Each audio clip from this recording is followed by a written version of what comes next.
Peep this W.O.M. We back at it again, season 4, and I'm here with my bestest of friends. How y'all doing today, guys? Good, bro. Doing good good? to see you. Good to see you, brother. Everything is everything. We got some interesting things we want to talk about today. Y'all ready for this stuff? Yes, Go right ahead, ready? Let's dive right into it. So the first thing I want to ask you guys is, have you ever been judged or had an assumption made about who you are based on your body type? Being fat. That's one of them. That's one of them. Okay. That's one. Oh, of you them. mean like being black? That's another one too. Okay. You know, Being athletic. So being athletic So being Athletic fat looking. and black. and athletic at the same time. Fat, black, athletic, all rolled into one. Yo, that's the magic of being a black person. So much caps to wear. So many caps. You got one of them right now. Yeah. So there's been a video clip going around recently of Esther from the UTI Podcast, the Under the Influence podcast, and she made some bold claims. Well, not claims, but she brought up a discussion that she heard, and it's been going around. It's kind of sensitive, so we're going to talk about this, and then we're going to break it down for you guys. Roll that, baby. Roll that clear. Yeah. You guys, okay, I'm gonna say something kind of wild, but it's because I saw it somewhere. But I don't know if we might have to cut it out. But anyways, someone said that the reason why some girls' vagina is tighter than others is because, huh? No. It has nothing to do with that. They said that it's because, like, ethnicity-wise, like black men have, are known to have larger dicks, so therefore the women have that makes sense. bigger holes. Oh, that doesn't and then make you know sense how at all. Yeah, that doesn't make sense. So That's wild disrespect. That was it. that was a clip that everybody's getting. So everybody's getting really upset about it. A lot It's of very black women, polarizing, huh? a lot of black women are upset about that. I'm pretty sure they are. Rightfully so. Why would you say that? Why do you think they rightfully so? Listen, I'm getting tired, of other cultures loving to come after. And we can't always plead ignorance. Our black women. I came from one. I could talk about it. And I feel like sometimes justly, if you came with some research or whatever, justly you can talk about certain things and have an honest discussion. This one came from a little bit of an ignorant place, a hurtful place, because listen, our black women get attacked a lot. They do. A lot. Even on this podcast, we do it tastefully, and we want to have a conversation, and we want to open it up. And you could say, well, she wanted to have a conversation, but why are you coming at it in that angle? That's my thing. And then you broad stroke it and you overgeneralize and you say that all of them are like that. They're just loose as a goose. Like, They got hallway vaginas, and then apparently black men just have, skyscraper penises. every black man is well endowed. Like, it's not the truth, but Which it is not the truth. Yeah. I always say this. I'm messing around. I always say this. I feel sorry for the black guys out there that they just know they got micro penises, and there is just no way of pleasing anybody about this. It sucks for them. Nah, it's woman could be pleased from a pinky. Yeah, if you know what you're doing. But at the same time, if you're constantly being bombarded with this expectation that, oh, that black guy, he got that Tarzan penis, you're going to be swinging from it. It's too much. It's not cool. And just because you have a big slong doesn't mean you can actually be hurting them and not pleasurable. Not only exactly. Just because you have that, I've heard cases before. Women have said like, yeah, I've had that, and it hurts. They don't know how to use it. They don't know how to use it. And also, this is me personally. I feel sorry for the Asian guys in this conversation because they get the short end of the stick, no pun intended, and especially in this conversation because while granted she said, I heard this from somewhere on social media, whatever, she's saying that somebody else created this idea, which is true. It's not her own. This is not new. But it's just this idea that where did this stereotype of Asian guys having small penises come from? Where did the stereotype of Asian women having small vaginas come from? I mean, I was talking to you about it before. It's just, I think what happened is that explorers, when they first started going to East Asia and they say, oh, wow, these people are shorter than us. They're smaller than us. You know what else is probably small? Their vaginas. The guys too, like, you know what's probably small about them? Their penises. Without any scientific evidence, just assumptions based off of pure visuals and ignorance. Ignorance. Is she? I'm sorry. Just to kind of like go back. Is she making a claim, or is it she's just curious that she's Did heard you watch this? the whole thing? I didn't watch the whole thing, but I did watch the clip. It was brought up. She said she Just asked to get the question. context. That's all. She asked the question. This was something that was brought up that I saw a year ago. What do you guys think about this? So fair enough. She asked the question. The problem is that when it comes to black people and their bodies, especially in the United States, there's a large and very long history of us being subjugated and discriminated based on these things. So doing it, it's like, on screen, it doesn't look good. Prime example, that woman with the very large buttocks, she was put on display in, I don't exactly know her name, she was put on display for like a human zoo that, you know, white men would just come and just like gaze at her, very large buttocks, and then they kept her body. It wasn't until recently that they released her body back to her country where she can have a proper burial. I forgot her name though, but No, you've heard of her. She's definitely very famous. You've heard of in the history of it. So originally I was going to ask us where do these ideas come from, but since we've already kind of sort of broke it down, I'm going to just jump into where these Systemic racism. systemic I think racism. So basically, all of these. And I would also say pseudoscience is not really something that you really studied and find. You just made an analysis and eventually you took that analysis and ran with it, and a bunch of people believed it without the proper research. Because there was one point in time, right, in history, they would say black people, their brains were smaller. And that's why they were easily manipulated into slavery, and we had to show them the way. But yet, black people have, if not the most, I have to redo the research, and I'll put it in the comments, the most, what is it called? The most inventions that is used to this day that we are been a part of. From the light bulb to the security system, Traffic to light. traffic lights, What is it for the heart? when I gave the thing about Drew with the braking blood. system. Yeah, The car braking system. Folding chairs? So Oh, I didn't know I that. think folding chairs. Even the super soaker. So when I say all of these type of things, it proves that those pseudoscience was wrong, but they really believed it. They ran with it, had studies. You saw, oh, look at this brain, and look at, but continue. But the actual term for these pseudosciences that you were describing is called, because I want everybody to know, it's called phrenology. It's a pseudoscience where they would measure the bumps on somebody's head and use that as an indicator of how intelligent It was they the are. skull in particular, right? The skull, yes. There's a great scene in Django that shows one of the main villains. He shows that. He showcases that real history in that science fiction film, which is actually loosely based on actual true story, but they changed the narrative. And to what Esther was talking about, like, I get she was trying to ask a question, but at the same time, it does come from, what she's talking about does come from an ignorant place. So phrenology, the United States in the 19th century, when phrenology was becoming popular, was struggling with justifying slavery for various reasons with abolitionists and countries in Europe, you know, saying that they don't want to do this anymore. In the case of slavery, physicians such as Charles Cadwell used phrenology to attempt to prove that African people were in their rightful place as slaves. Cadwell studied the skulls of many different peoples, including Africans in Paris. He concluded that the skulls of African people indicated a tameableness that made them suited to be slaved and required them to have masters. So basically, somebody just went and said, yeah, you need to be picking cotton. Simple as that. Anything to reaffirm and solidify that we look at you as less than you're 3/5 of a human.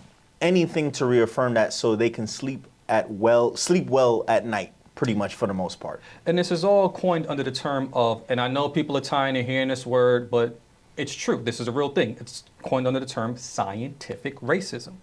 So the National Human Genome Research Institute defines scientific racism as a historical pattern of ideologies that generate pseudoscientific racist beliefs. Phrenology is pseudoscientific. They use it to generate their racist beliefs. And think about it. What is next, if not akin to as powerful as religion? Science. So science, you can make people believe that this is a factual claim.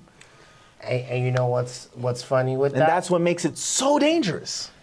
What made it even more dangerous is tying in religion with your science belief.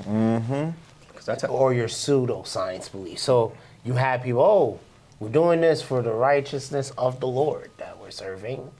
And the Bible says you should obey your masters. And now you have religion, and you have this scientific belief that is going around. When you tie the two, you tackle people's faith and you tackle people's hearts and their mindset, right? And it's horrible. And it's all underneath the great conglomerate of racism, systemic racism. It attacks you on all fronts. Mentally, emotionally, physically, spiritually, financially, in every single area. There's a great documentary called Hidden Colors. You know, I think back was the first or the second one where they delve into all these different areas and aspects. Just because, and you see how they all feed into one another, the lower SES socioeconomic status, then you'd have access to poor nutritional foods, which is now a decline of your mental, which is now a decline of your emotional. Which proves why they think you're ignorant, because you can't pass these test scores. So it's like, of course they're not smart. Of course. So but you're gaming the system against them.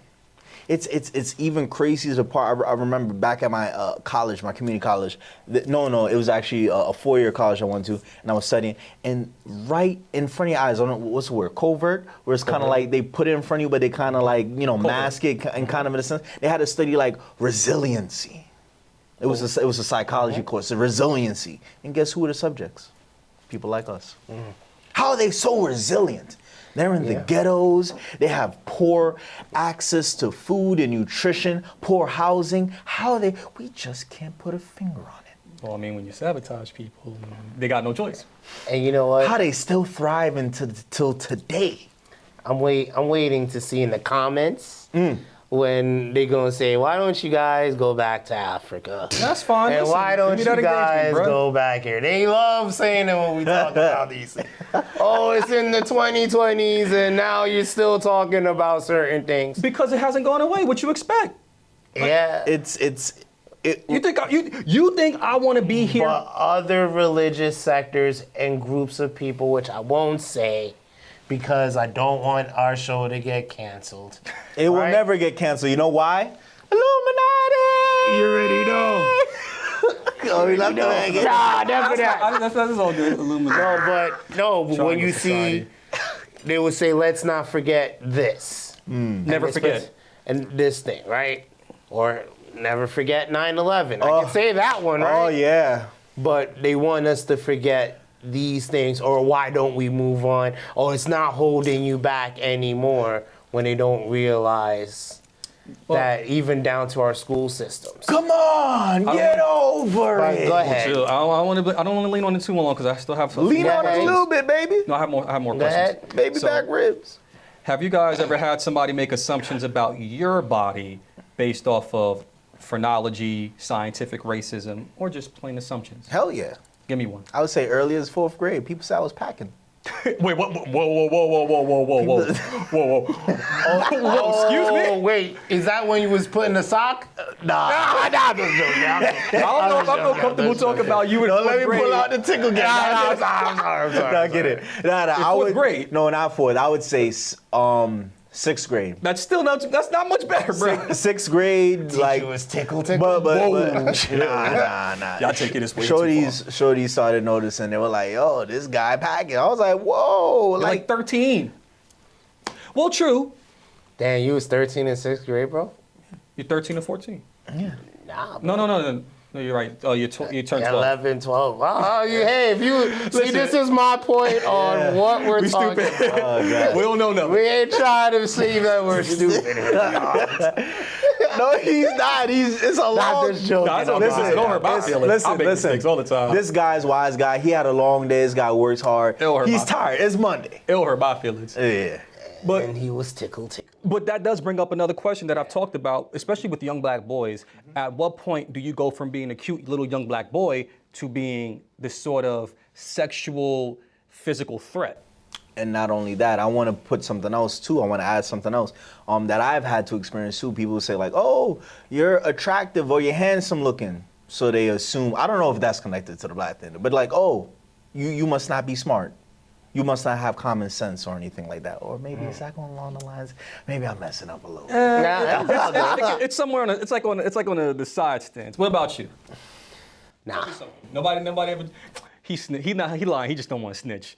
He don't want to incriminate Tell nobody. him. Nah, I wouldn't say body, but I would definitely say the mindset. Like, a lot of times I stepped in rooms until we have conversations. They won't realize how much I know that, this dreadhead actually reads. Right? You're already looking at my hair and stuff. Even if when I was clean shaven, people didn't think I had the capability of understanding certain things. They were like, "Oh, we're using these jargons." And I'm just like, I get it, though. I understand because I did my research and stuff. Or, "Oh, you're a business owner? I did not know." And, "Oh, you hide these things." It's always, "Wow, you're this for this black person." I've heard that a few times from older people. Older white people telling me you're smart for a black guy or a black boy, and I'm damn near I'm in my 30s. So how am I a boy? You see what I'm saying? You age so gracefully. Yeah. You look so young. I wish they would realize, but sometimes, how can I say, you have to be careful on not trying to burn certain bridges, so you find ways to try to prove them wrong. But that initial pain is still lingering when they say those things. Like, we work hard to get where we at. You know? Much harder than the average person because we have to go through a lot more loops of fire. So what would you say Just to even get a starting point. What would you say to the people? "Well, we never had affirmative action, but you did." But affirmative action was not just for. Well, I don't want to take the. No, you both. I'm putting the question. What would you say? Because people love to throw that argument too.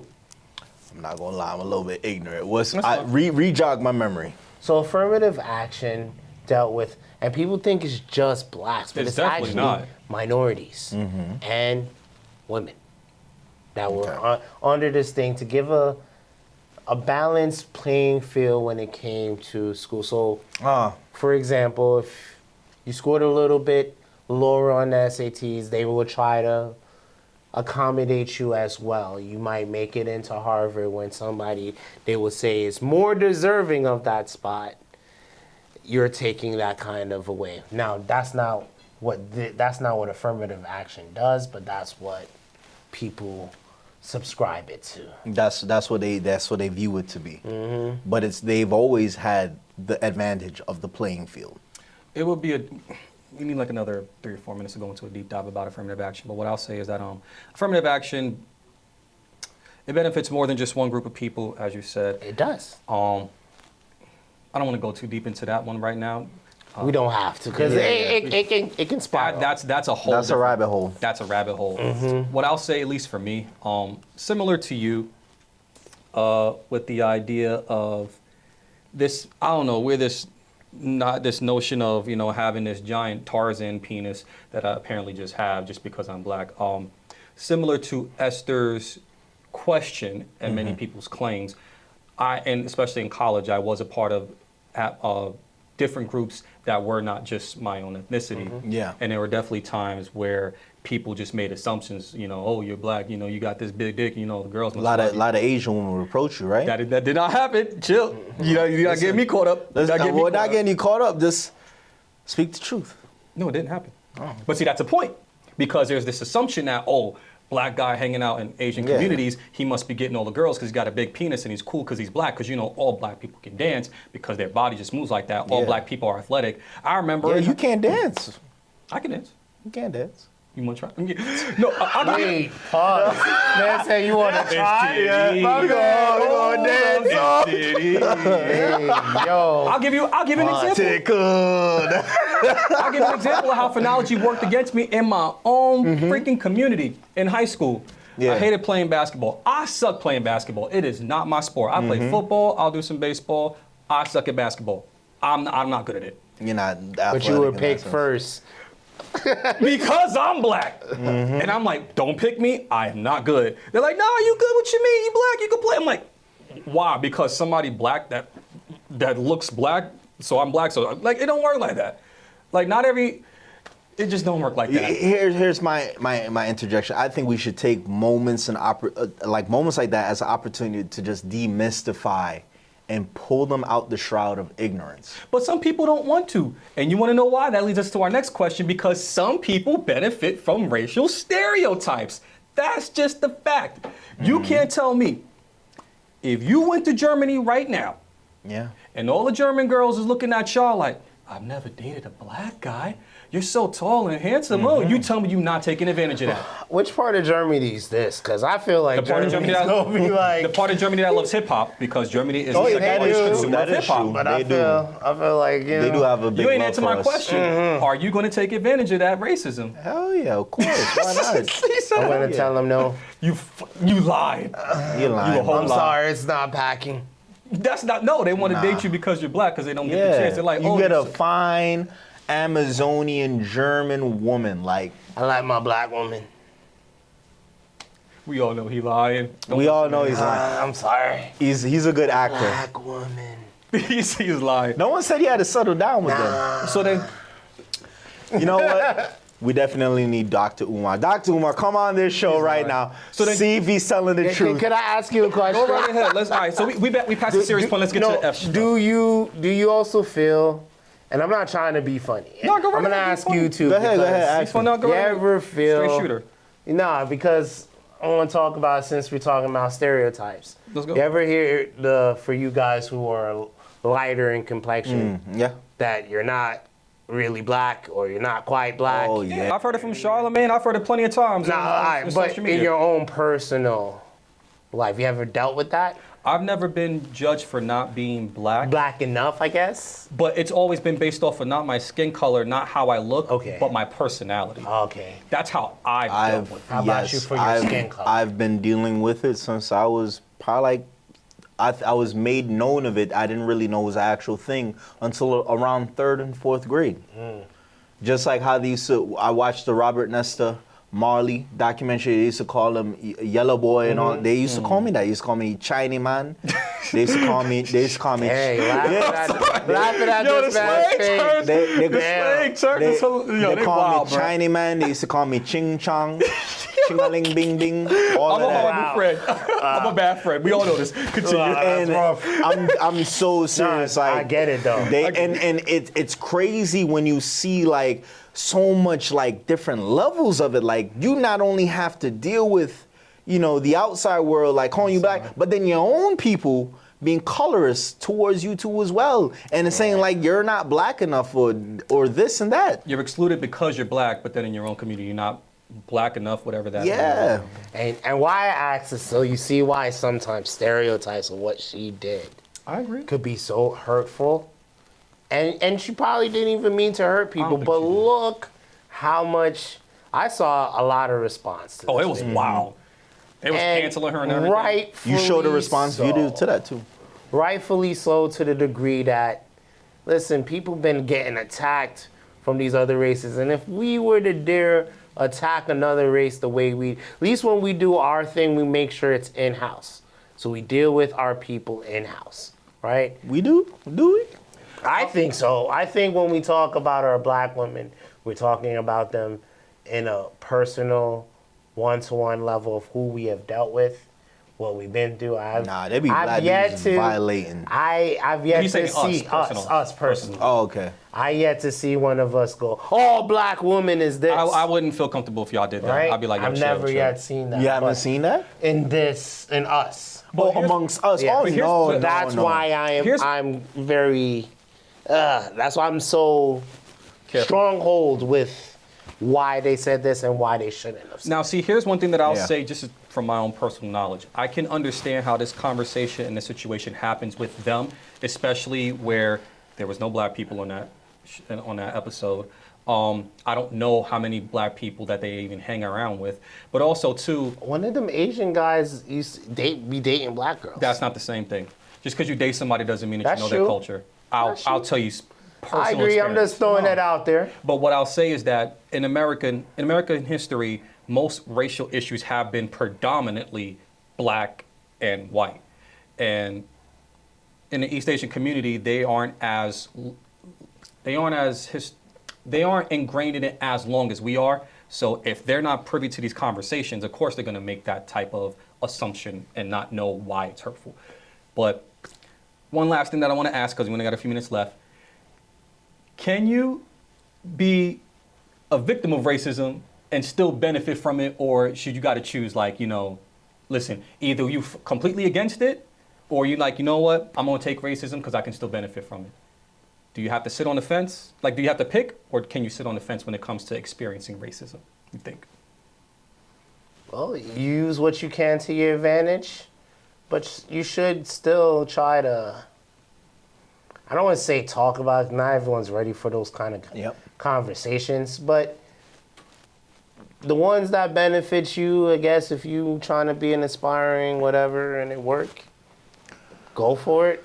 But just know that sometimes with the same thing, like there's a saying that my grandmother said, same knife stick sheep, stick goat. Meaning the same Doesn't differentiate. Yeah, the same racism that you think is benefiting you could also hurt you in the long run. So just be mindful. I mean, at most, what can you do?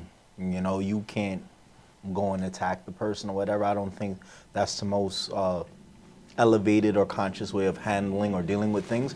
I think it just opens up the floor to have a conversation like that needs to be had. I mean, if you feel comfortable to say that, then why can't we proceed and go more in depth with this conversation?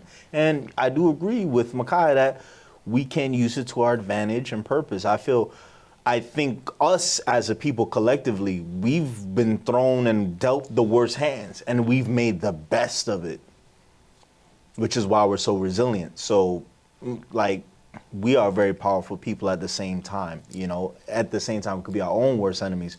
But I feel like, you can have a discussion. I feel like have a discussion. If they're willing to do that, then be the one to go for it, take the initiative, and have that discussion. If they don't want to have it, then at least you know where you stand.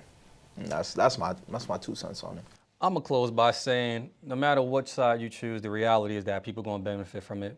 People gonna be victims of it. So if you can get something out of it, go right ahead. I'm not saying promote it, but hey, if people gonna play stupid games, you might as well win some of them stupid prizes in a good way. So that's all we got for this episode. Don't be too hard on people. Sometimes we make mistakes. Take it as a learning lesson. Be careful when you talk about race, especially other races, in rooms where they're not available. And black women have small vaginas. I did not say that. That is our host saying that. I'm gonna sign this off. Peep this wall. Take care.